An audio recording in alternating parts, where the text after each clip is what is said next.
ایک دفعہ کا ذکر ہے کہ نیلی پری ایک خوبصورت اور پرسکون جھیل کے پاس رہتی تھی۔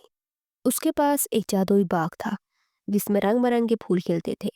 یہ پھول خاص تھے کیونکہ ہر پھول ایک خواہش پوری کر سکتا تھا، لیکن ان پھولوں کو صرف وہی توڑ سکتا تھا جس کا دل پاک اور ارادے نیک تھے۔ ایک دن ایک لڑکا عارف جھیل کے پاس آیا۔ وہ بہت غمگین تھا کیونکہ اس کے گاؤں میں خشک سالی تھی اور کھیتوں میں کچھ بھی نہیں تھا۔ عارف نے نیلی پری سے مدد کی درخواست کی۔ نیلی پری نے پوچھا، تمہاری خواہش کیا ہے بچے؟ عارف نے کہا، میں چاہتا ہوں ہمارے گاؤں میں بارش ہو جائے تاکہ سب کے کھیت سرسبز ہو جائیں اور کوئی بھی بھوکا نہ رہے۔ نیلی پری نے عارف کی بات سن کر مسکرا دیا۔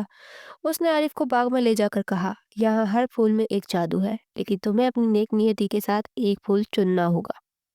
عارف نے سوچ سمجھ کر ایک خوبصورت نیلا پھول چن لیا۔ جیسے ہی اس نے نیلے پھول کو ہاتھ میں لیا، آسمان پر کالے بادل چھا گئے اور گرج چمک کے ساتھ موسلادھار بارش شروع ہو گئی۔ گاؤں کے لوگ خوشی سے جھوم اٹھے اور کھیت سرسبز ہو گئے۔ عارف نے نیلی پری کا شکریہ ادا کیا۔ پری نے کہا، یہ جادو ہمیشہ یاد رکھو، جو لوگ دوسروں کی بھلائی چاہتے ہیں ان کے راستے میں کوئی مشکل نہیں آتی۔ عارف نے اس نصیحت کو اپنے دل میں بسا لیا اور ہمیشہ دوسروں کی مدد کرتا رہا۔